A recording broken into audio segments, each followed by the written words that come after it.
Hi, I'm writer Kyle Higgins, and you're listening to the Geekcast Radio Network. You've just jumped inside the pull bag. Join TFG1 Mike and the rest of the comic reading crew here at the GCRN as they make their great escape into comics. From DC, Marvel, IDW, Boom Studios, Zenoscope, and more, we have everything you want to read right here. Transformers comics? Yeah, we cover that. He-Man? Yeah, sure. DC superheroes like Batman, Batgirl, Nightwing, and Batman Beyond? Yep, we have those too. How about TMNT from IDW and I Hate Fairyland from Image Comics? Yeah, we have all that here. Plus, so much more. It's all inside the pull bag here on the Geekcast Radio Network. So without any further ado, it's time to talk about the comics we are reading right now here inside the pull bag. Hey, I'm Kyle Higgins, writer of Mighty Morphin Power Rangers, and you're listening to Mighty Morphin March, here inside the pull bag. Hello and welcome to Mighty Morphin March, here inside the pull bag. Once again, thank you to Kyle Higgins for the promos for this event here in the podcast. I am, of course, TFG1 Mike. Joining me is Steve Megatron. Hello, sir. Hello. And we are here one final time for now. We will be doing more Power Rangers coverage throughout 2019. But this is the final time for now, because next month is Autobotly April with more Transformers comics. But for now, Mighty Morphin Power Rangers from Boom Studios, Volume 5, written by Kyle Higgins, illustrated by Henry Presetta on chapters 17 and 19, with assistance from Daniel Bayliss. Danielle Denuclo, I'm probably mispronouncing that horribly, did chapter 20. Colors by Matt Herms on chapter 17 and 19, with assistance by somebody that I cannot pronounce, Joanna Lafuente on 18 and 19, and Walter Biamonte on chapter 20. Letters done by Ed Dukeshire. Chapter 17 starts off with our Vulcan Skull with their Ranger Station podcast.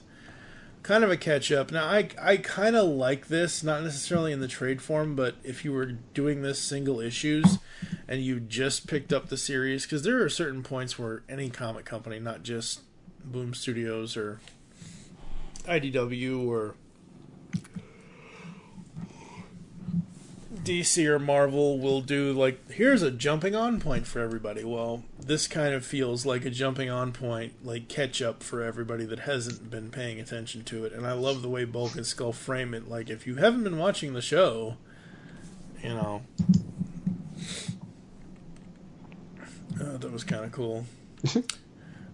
We also get introduced to a new character, Grace Sterling from Promethea. So which will come into play later. Oh yeah, way later. And we basically, this first part is basically the Rangers, you know, fighting crime all over the world. With Jason basically being the Zordon in the command center kind of thing. Mm-hmm. I mean, they're even fighting natural disasters. That's a Superman thing. Come on now. Stop taking Superman's work away from him, Power Rangers. Very, very cool. I do really dig this. I think it's fun. I think it's interesting seeing the Rangers not just in Angel Grove. That is what is so cool to me about this. And as I said a couple of weeks ago, there are just times when you see a Zord next to a specific landmark, like the Eiffel Tower, like, you know, the Tower of London, or whatever. Very, very cool. And we see how much this has taken a toll on everybody, specifically Jason, because he's always at the command center. He ends up sleeping there half the time.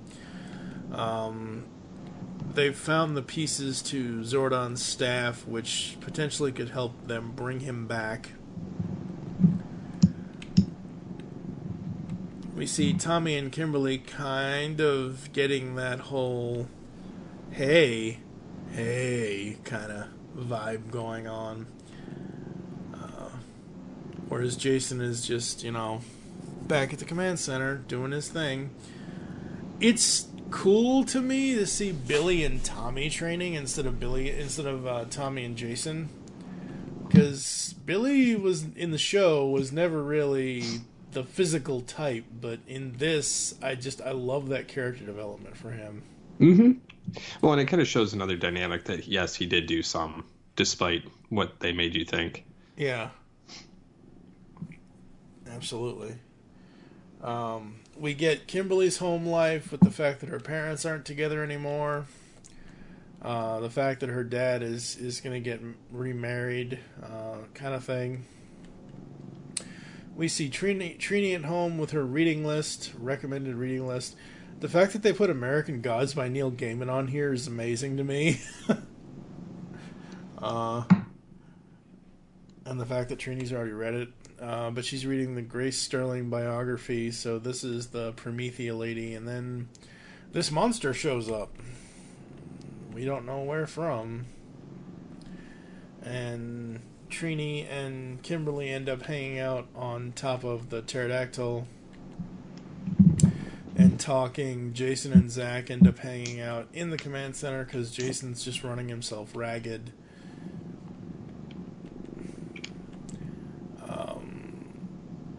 What are you thinking so far?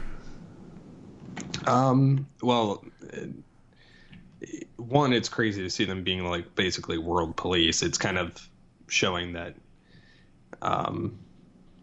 like SPD kind of thing, just much earlier, and Jason kind of wearing himself out is just another thing entirely. It's kind of funny though having Saba talking to them all. Yeah, it is. Like, hey, even though you've got the Green Ranger still, there's no White Ranger. Yeah.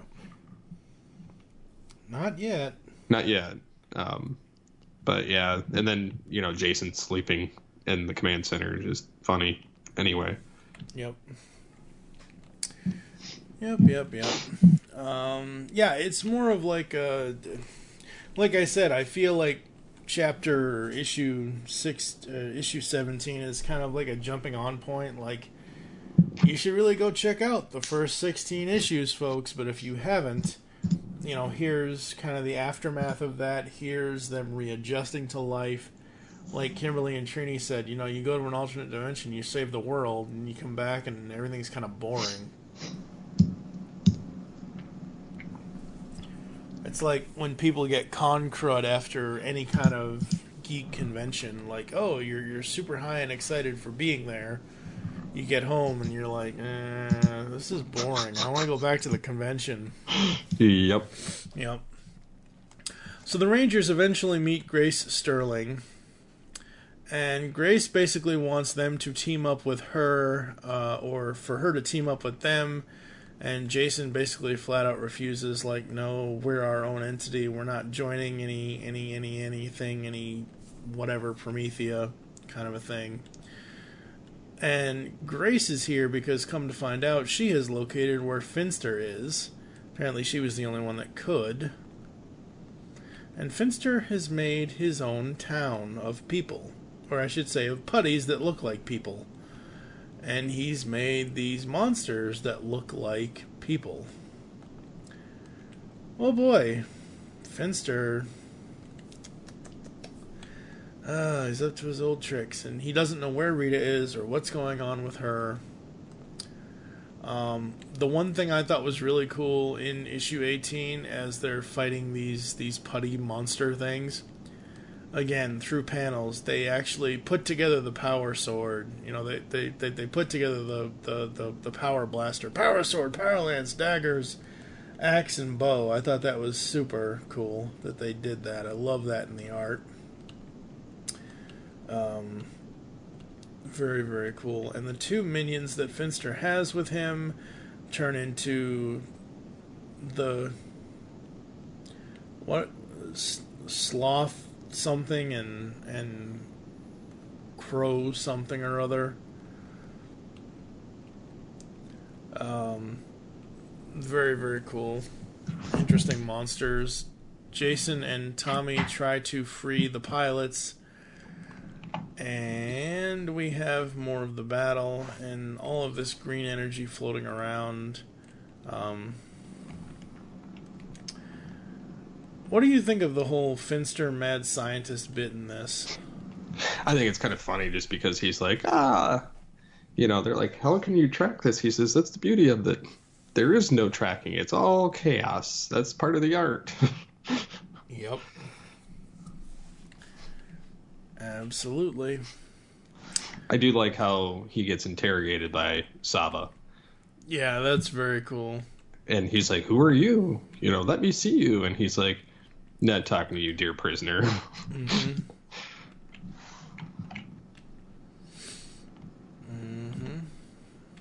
Yep. Absolutely love that. Jason, once again, at the command center doing, double duty. And Zach is like, I think maybe we should reconsider Grace's offer.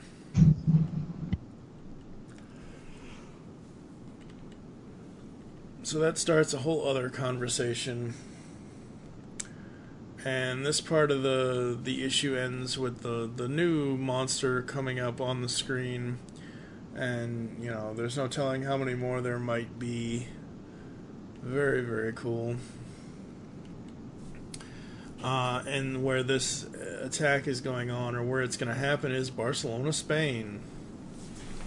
So again, they've been to Paris, they've been to Italy, they've been to a whole bunch of places. Very, very cool.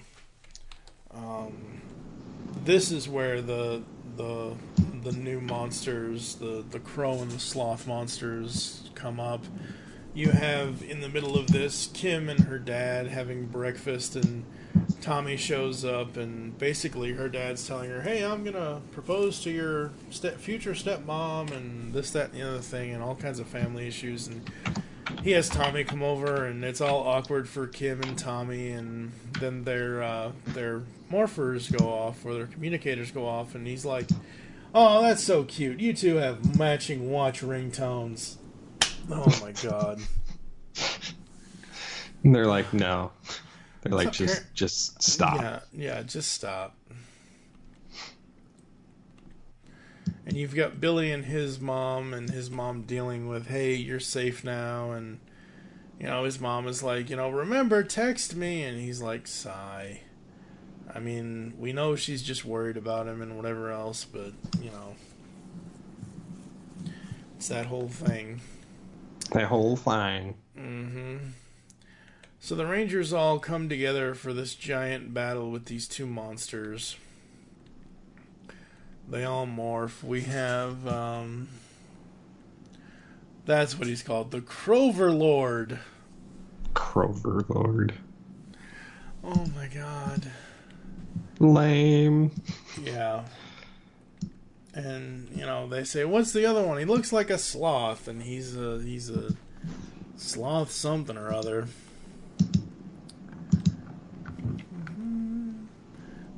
So they have a fight with these two monsters. They basically have the monsters destroy each other, which is very, very cool.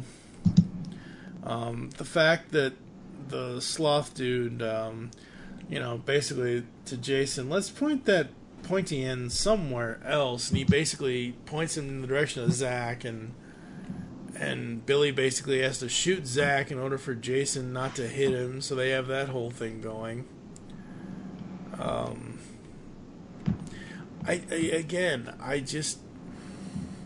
For me, there is no criticism here on this. There are certain parts in the beginning part of the run that, in the first couple volumes that I might have criticized a little, but overall, I'm just enjoying this way too much, because every bit of it, the art, the colors, the shadowing, the writing, all of it is so cool. Yeah, I really like the designs of them a lot. I love the coloring. I love the attention to detail where it matters. Oh, yeah. And then the added bonus of the revelation at the end of the issue. Yep.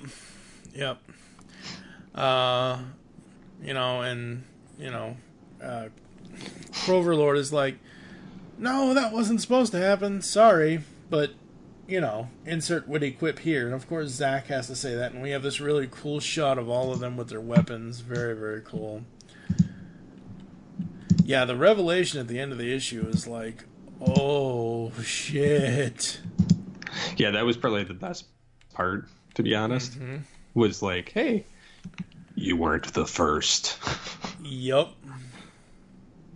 I mean, granted, we knew there were other Rangers, like, even in the 1800s, but still. Right. And that's how this one kind of leaves off with, I was Zordon's original Red Ranger. And then issue 20 is basically Grace's story and the original Power Rangers team from back on, the moon landing back in 69. Which, again, it just goes to show you that Kyle Higgins and the team are not just sticking to weekly monsters. They're not just sticking to certain aspects of the show. They're not really sticking to any aspect of the show other than the Ranger designs and the Zord designs and things like that, which is direct homaging the show for all of that and whatever else. But they're telling such an original story that you just never know where it's going to go next.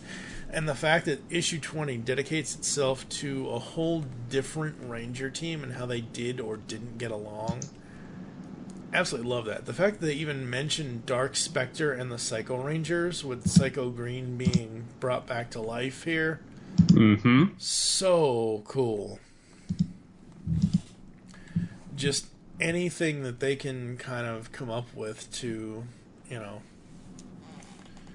create a completely different story. And the fact that none of this Ranger team, Grace, Nikolai, any of them, Jamie, any of them, get along. The fact that Alpha turns on these universal translators, so no matter what language any of them speak, they can all understand each other. Because Nikolai's like, "What? I'm not speaking English," because he's Russian. Very, very cool, and it just goes to show you how, like we were saying earlier about the alternate Earth Zordon, the alternate world Zordon, and the decisions and the mistakes he made. We see a earlier version of our Zordon feeling like he has made some mistakes with this team, because there's so many things that go wrong with this team on this moon mission. So I love when they all morph and the one guy ends up being the Pink Ranger. Yeah, he's like, what? I didn't sign up for this. Exactly. But I love it. I love that they're the ones that kind of discover Rita's dumpster. I thought that was really cool. Again, Power Rangers in space, even though it's not the actual in-space Rangers, but with Rita having a moon palace, and we've already seen them go up to space anyway. We saw Tommy and Jason do it in the Dragon Zord earlier in this arc, in volume 1 and 2. So it's not like this is anything new, but I love Power Rangers on the moon for some odd reason. I just absolutely think that's super cool. It's a different, venue for the Rangers. It's, a few of them even talk about, I can get used to this, no gravity thing kind of thing. So very, very cool. And sadly, Psycho Green basically destroys 3 of them. Mm-hmm. It's very, very, very sad. So there's a battle there, and we have them basically destroying Psycho Green, or hopefully destroying him, even though they've lost so much. He gets into another form, and they try to get to Rita's palace, and they find this cannon thing, and hopefully this works. And one of them, the Blue Ranger, actually Nikolai sacrifices himself to destroy the upgraded version of the Psycho Green Ranger.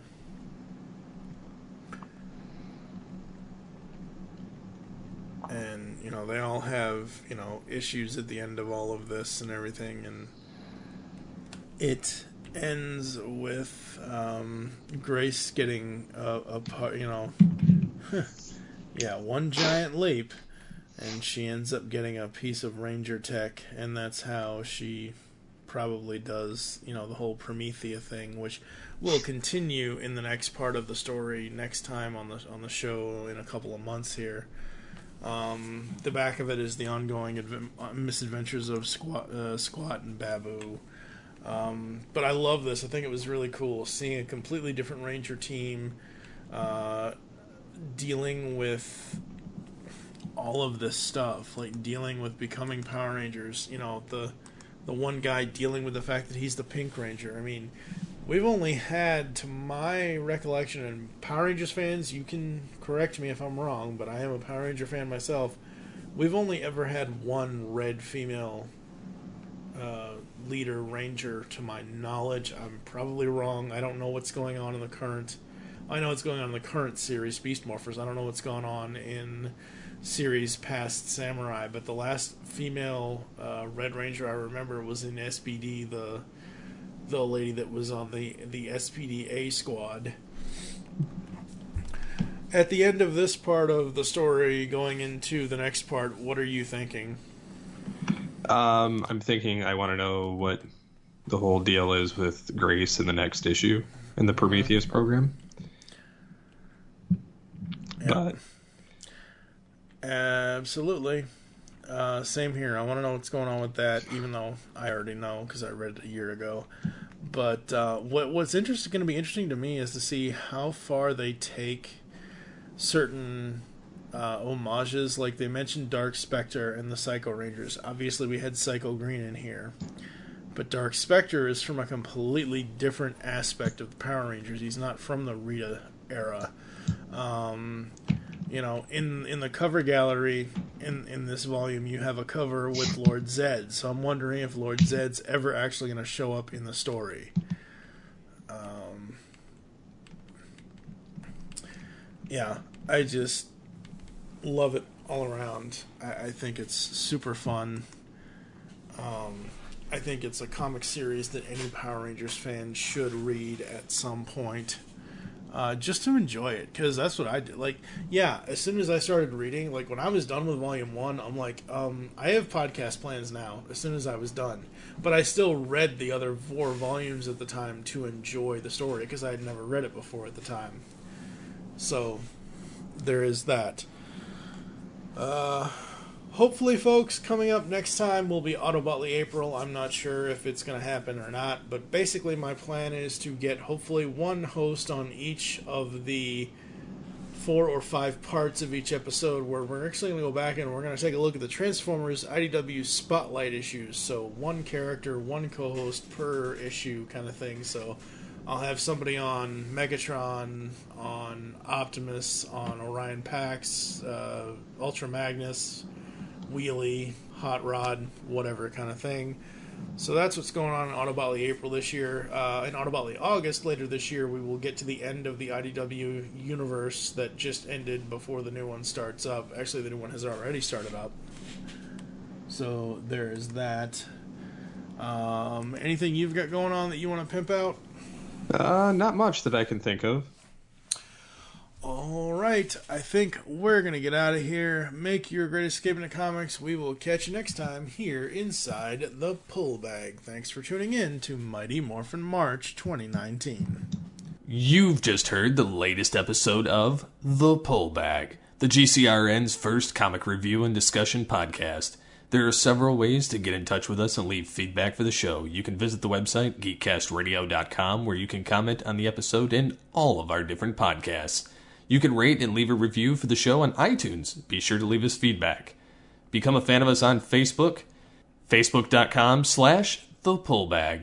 Send us an email, feedback at geekcastradio.com. Follow us on Twitter at thepullbag and at geekcastradio. So until next time, make your great escape into comics and unleash the geek in you. Is your cat on your lap? Yes, you can hear her, can't you? Yes, it's okay. It's not that big of a deal. Damn it, Kitty, lay down. You're interrupting the program. Let the power protect you.